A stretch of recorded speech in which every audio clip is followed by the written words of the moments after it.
সাঙ্গাকারাকে ভুল প্রমাণ করল বাংলাদেশ। টেন্ডুলকার ও সাঙ্গাকারা শেষ 4-এ রাখেননি বাংলাদেশকে। কুমার সাঙ্গাকারা তবু ভবিষ্যৎবাণী করেছেন টুর্নামেন্ট শুরুর আগে।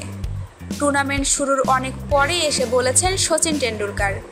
দুজনেই সেমিফাইনালের সম্ভাব্য 4 দলের তালিকায় বাংলাদেশকে রাখেননি। টেন্ডুলকার পড়েছেন আরেক ঝামেলায়। তার সম্ভাব্য 4 দলের কথা যখন ছড়িয়ে পড়েছে ততক্ষণে বাংলাদেশ উঠে গেছে সেমিফাইনালে। এ নিয়ে সামাজিক যোগাযোগ মাধ্যমে সাঙ্গাকারাকে সহ্য করতে হচ্ছে খোঁচা।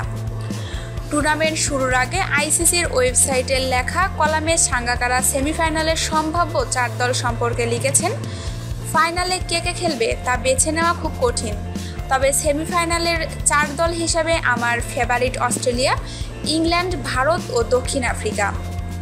আর গতকাল ইংল্যান্ড অস্ট্রেলিয়াকে হারানোর আগে টেন্ডুলকার তার 4 সেমিফাইনালিস্ট বেছে নিতে গিয়ে বলেছেন, সেমিফাইনালে 4 দলের মধ্যে আমি ইংল্যান্ড, অস্ট্রেলিয়া, ভারত এবং শ্রীলঙ্কা, পাকিস্তানের মধ্যে একটি দলকে বেছে নেব। 4 দলকে বেছে নেওয়া খুব কঠিন কাজগুলোর একটি। পাকিস্তান যদি ফিল্ডিং ভালো করে তাহলে ওদের শেষ 4-এ যাওয়ার সম্ভাবনা 60% বাড়বে, আর ওদের ফিল্ডিং ভালো না হলে চলে যাবে শ্রীলঙ্কা। ইনস্টাগ্রামে এই ভিডিও আইসিসি পোস্ট করেছে কাল বাংলাদেশ সময় রাত 8:30টার দিকে। এর কিছুক্ষণ পর অস্ট্রেলিয়া বিদায় নিয়ে নেয়। ফলে সামাজিক যোগাযোগ মাধ্যমে টেন্ডুলকারের এ মন্তব্য অনেকের কাছে বেখাপ্পা ঠেকেছে। সবাই তো তার তারিখ সময় দেখে মন্তব্য করে না। আর যারা বুঝতে পেরেছে তারাও টেন্ডুলকারের ভবিষ্যৎবাণী নিয়ে খোঁচা দিচ্ছেন, বলেছেন টেন্ডুলকার কাজটি ভালো করেননি।